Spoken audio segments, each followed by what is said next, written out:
You know her name. You've seen the headlines. You watched the trial that broke the internet. But before Amber Heard became the most talked about actress on the planet, for all the wrong reasons, she was a girl from Texas with Hollywood dreams who actually made them come true. This is the story of how someone climbed to the top of the entertainment industry, only to watch it all come crashing down in the most public way imaginable. And trust me, the details are even more dramatic than you think. Picture this: Austin, Texas, 1986. A baby girl is born into what looks like an ordinary American family. Her father owns a construction company, her mother works as an internet researcher, and young Amber grows up in that distinctly Texan way, riding horses, hunting, fishing with her dad in the wide open spaces outside the city limits. She's the middle child of three daughters, growing up in what she would later describe as conservative, God-fearing Texas. On the surface, it's apple pie America, but underneath that wholesome exterior, Amber Heard was already different. She participated in beauty pageants as a young girl, standing on stages in sparkly dresses, but even then she felt the discomfort of what she later called the objectification of women. She was raised Catholic, attending St. Michael's Catholic Academy, going through all the traditional motions of religious life in the South. But at 16 years old, everything changed. Her best friend died in a car crash, and that tragedy shattered something fundamental inside her. In the wake of that loss, Amber declared herself an atheist. She'd been reading Ayn Rand and George Orwell, absorbing ideas about individualism and questioning authority, and suddenly the conservative religious world she'd been raised in felt suffocating. At 17 years old, Amber Heard made a decision that would alter the trajectory of her entire life. She dropped out of her Catholic high school, just walked away. She told her parents she was leaving Texas that same day to pursue modeling and acting in New York State. Can you imagine? 17 years old, $60 in her pocket, some headshots, a home study diploma she'd complete later, and a .38 caliber gun her father gave her for protection. Her dad would later tell reporters he begged her not to go, but Amber knew what she was doing. She was escaping the conservatism, escaping the small town mentality, escaping everything that felt like it was crushing her spirit. New York City hit Amber like a revelation. She described it as dying and going to heaven. The diversity, the energy, the freedom to be whoever you wanted to be. She sent her photos to modeling agencies and started getting work, not because she particularly loved modeling, but because it was her ticket to something bigger. She was fluent in Spanish, having spent time in South America as a child, and she had this striking, unconventional beauty that photographs couldn't quite capture, but that demanded attention in person. But modeling was never the end game. Acting was always the dream. So at 18, Amber packed up again and moved to Los Angeles, ready to conquer Hollywood. And like every aspiring actor who's ever moved to that city, she started at the absolute bottom. She'd audition for anything. Hot girl number 3 at party, daughter leaving for college, background roles, bit parts, blink and you miss it appearances. She'd ride city buses across Los Angeles, changing into her audition outfits underneath her jacket in the back seats, showing up to casting calls with that particular brand of desperation mixed with determination that defines every struggling actor's early years. Her first appearances were in music videos, Kenny Chesney's There Goes My Life, and a video for the band Isley. Then came the small television roles on shows like Jock and Bobby, The Mountain, and The OC, those bread and crumb parts that paid just enough to keep you going while you wait for your big break. In 2004, she made her film debut with a small role in Friday Night Lights, that beloved football drama that captured small-town Texas life. There was something poetic about it, this girl who'd fled Texas appearing in a movie that romanticized the very world she'd escaped. But Amber kept grinding. She appeared in North Country in 2005, playing the younger version of Charlize Theron's character in flashbacks. She took roles in films like Drop Dead Sexy, Alpha Dog, and Side FX. She was building a resume, learning her craft, making connections, doing everything a young actress is supposed to do. In 2006, she landed her first leading role in the horror film All the Boys Love Mandy Lane. The film premiered at the Toronto Film Festival and should have been her breakout moment, but distribution issues meant it wouldn't get a wide theatrical release for years. Still, people in the industry were starting to notice Amber Heard. Then came 2007, and Amber was cast in Hidden Palms, a teen drama on the CW. It should have been her big television break, the kind of role that launches careers, but the show was canceled after just 8 episodes. It was crushing, but Amber didn't let it break her. She kept working, kept pushing, kept believing that her moment was coming. And in 2008, it finally arrived. Amber Heard was cast in Pineapple Express, the stoner action comedy starring Seth Rogen and James Franco. She played Angie Anderson, and something about her performance clicked. She had this magnetic screen presence, this ability to hold her own against established comedic actors, this star quality that suddenly made Hollywood sit up and pay attention. The film was a box office success, and Amber won the Young Hollywood Award for Breakthrough Performance. At 22 years old, Amber Heard had officially broken through. The roles started coming faster after that. Never Back Down in 2008, The Informers, The Joneses, and Zombieland in 2009, where she appeared alongside Woody Harrelson, Bill Murray, and Jesse Eisenberg. The Stepfather, also in 2009, she was working constantly, building momentum, becoming a recognizable face in Hollywood. She wasn't an A-lister yet, but she was on that upward trajectory where every project brought her closer to major stardom. But 2010 was also significant for another reason. Amber Heard came out as bisexual at GLAAD's 25th anniversary event. She dated photographer Tasia Von Ray at the time, and Amber made the conscious decision not to hide who she was. Her agents, managers, and industry advisors warned her that being openly bisexual would hurt her career prospects right as it was taking off. They told her to keep it quiet, to maintain the mystique, to not let any label come before her name as an actress. But Amber refused to hide. She later spoke about holding her girlfriend's hand at a public event and realizing she had two choices: let go and protect her career, or hold on and own her truth. She chose truth over safety. That decision did impact her career based on what she's publicly stated. She faced homophobic attitudes in Hollywood, suggesting she lost out on roles because studio executives and directors were uncomfortable with her sexuality, experiencing the kind of discrimination that still existed in the industry even in the supposedly progressive 2000s. An incident at Seattle-Tacoma International Airport in 2009 led to Amber being arrested on suspicion of domestic violence against Von Ry after allegedly hitting her, though the charges were not filed and Von Ry defended Amber, calling the situation a misunderstanding fueled by misogyny and homophobia. Amber and Tasia's relationship would last until 2012 before ending. Meanwhile, Amber's film career continued its upward climb. In 2011, she appeared in Drive Angry with Nicolas Cage, playing a tough-as-nails waitress in a supernatural action thriller. It was the kind of role that showcased her ability to handle physically demanding parts and hold her own in action sequences. But 2011 brought something else that would change Amber Heard's life forever.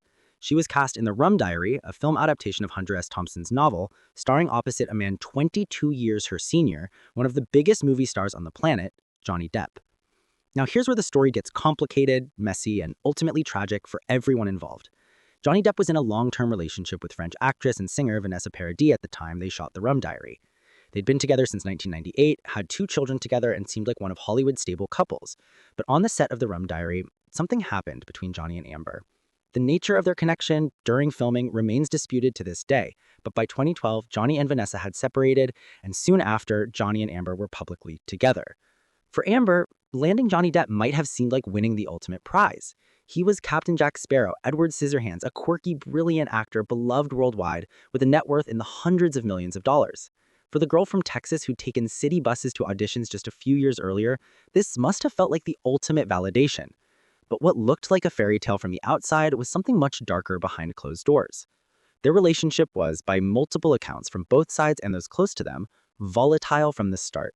Drugs, alcohol, passionate arguments, making up, breaking up, getting back together. It was the kind of intense, consuming relationship that either burns bright and fast or becomes toxic and destructive. In Amber's case, it became both. Throughout 2012 and 2013, they were on, off again, making headlines for their unconventional romance, while Amber continued building her film career with roles in Paranoia, Machete Kills, 3 Days to Kill, and Magic Mike XL. She was working constantly, building momentum, becoming a recognizable face in Hollywood. She wasn't an A-lister yet, but she was on that upward trajectory where every project brought her closer to major stardom. But 2015 was also significant for another reason. In February 2015, Johnny Depp and Amber Heard got married in a private ceremony. For a brief moment, maybe they both believed they could make it work, that marriage would somehow stabilize what had been chaos. It didn't. Just 15 months later, in May 2016, Amber filed for divorce, and she didn't file quietly. She obtained a temporary restraining order against Johnny, appearing in court with visible bruising on her face, and released a statement alleging that throughout their entire relationship, Johnny had been verbally and physically abusive to her. She described excessive emotional, verbal, and physical abuse. There's also the reality of how Amber was treated compared to Johnny, which many observers found troubling. A podcast called Who Trolled Amber investigated the online discourse and reported findings suggesting that a significant portion of the conversation around Amber appeared to involve inauthentic activity, pointing to possible coordinated campaigns rather than purely organic public opinion. Social media algorithms appeared to amplify content mocking and demonizing Amber while promoting content supporting Johnny, raising questions about how technology shaped public perception of the case. Whether you believe Amber or not, the disparity in treatment raises troubling questions and suggests that cultural willingness to believe women who allege abuse remains deeply complicated. What's undeniable is that Amber Heard's fall from grace represents one of the most dramatic career collapses in modern Hollywood history. She went from being on the verge of major stardom, contracted for multiple films in a billion-dollar superhero franchise, to being virtually unhirable in just a few short years. Her net worth dropped from millions to $500,000. Her reputation went from domestic violence advocate to, in many people's eyes, a liar and manipulator. Whether that characterization is fair or accurate is still being debated, but the damage to her career and life is inarguable. In 2023, Netflix released a documentary called Depp Heard that examined the trial from multiple perspectives, using side-by-side testimony and exploring how the case became what many called the first true trial by TikTok. One of the jurors later spoke on Good Morning America about why they sided with Depp, explaining that aspects of Amber's story didn't add up in their view, and that the majority of the jury felt she was more the aggressor. They cited her demeanor during testimony, her facial expressions, and the way she interacted with the jury as factors in their decision, which raises questions about how much of the verdict was based on evidence versus subjective interpretations of how an abuse victim should behave. The documentary also highlighted how the trial divided people along unexpected lines. Some feminists and domestic violence advocates supported Amber, seeing her as a victim being re-traumatized and disbelieved. Other feminists and advocates felt Amber's inconsistencies and the evidence against her damaged the credibility of genuine abuse survivors. Some men's rights activists championed Johnny as proof that men can be victims too and deserve to be believed. Others felt the case was being weaponized to undermine the Me Too movement and make it harder for women to come forward with allegations. What's clear is that the truth of what happened between Amber Heard and Johnny Depp may never be fully known by the public. We weren't there. We didn't see what happened behind closed doors. We only know what was presented in court, filtered through lawyers, influenced by media coverage, and amplified or distorted by social media. Both of them could be telling partial truths. Both of them could be exaggerating or minimizing certain events. In toxic relationships, especially those involving substance abuse, it's possible for both people to be victims and perpetrators at different times. But regardless of the truth, the outcome is that one person's career was destroyed while the other was restored. One person is raising children in Spain, largely forgotten by the industry that once promised her stardom. The other is being celebrated at film festivals, signing lucrative deals, and potentially returning to the franchise that made him a household name. One person is worth $500,000 and struggling financially. The other is worth $150 million and back on top. The rise and fall of Amber Heard is a cautionary tale about many things. About the dangers of public relationships when both people are struggling with their own demons. About how quickly Hollywood can turn on someone when the public opinion shifts against them. About the power of social media to shape narratives and destroy reputations.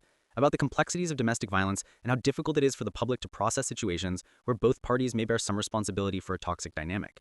About how our culture still struggles to know how to respond when women allege abuse, especially when the accused is beloved and powerful. Amber Heard at 17, leaving Texas with $60 and a dream, could never have imagined that this is where she'd end up. She achieved the success she was chasing, became a movie star, married one of the most famous actors in the world, joined a billion-dollar superhero franchise. She reached the top, and then she fell farther and faster than almost anyone in Hollywood history. Whether you see her as a victim of a campaign to silence abuse survivors, or as someone who fabricated allegations for financial gain and revenge, or as something more complicated that doesn't fit neatly into either narrative, her story represents one of the most dramatic reversals of fortune in entertainment history. Today, Amber Heard is 39 years old, living in Madrid, raising 3 children, and trying to rebuild a life away from the spotlight that burned her so badly. She's returning to theater, taking on smaller projects, attempting to remind people that before all the controversy, she was actually a talented actress who earned her place in Hollywood through years of hard work. Whether the industry or the public will ever let her fully move past the trial remains to be seen. Her name is forever linked to those 6 weeks in a Virginia courtroom, to that verdict, to the billions of TikTok views, to the memes and the mockery and the vitriol. The girl from Texas who dropped out of high school to chase her dreams did catch them. She held them in her hands for a brief, shining moment. And then she watched them turn to ash as the world watched and judged and picked sides and reduced an incredibly complex, painful situation to simple narratives of hero and villain. That's the rise and fall of Amber Heard. From nobody to somebody the world decided it was okay to destroy. Whatever the full truth of what happened between her and Johnny Depp, and we may never know it completely, the aftermath has been one of the most stunning career collapses and public shamings in modern celebrity history. If you found this deep dive into Amber Heard's story compelling, make sure to hit that like button and subscribe to the channel for more in-depth looks at the rises and falls, scandals and comebacks of Hollywood's most fascinating figures. Drop a comment below with your thoughts on this whole situation, because I know there are strong opinions on all sides. And remember, behind every headline, there's a much more complicated human story. Thanks for watching, and I'll see you in the next one.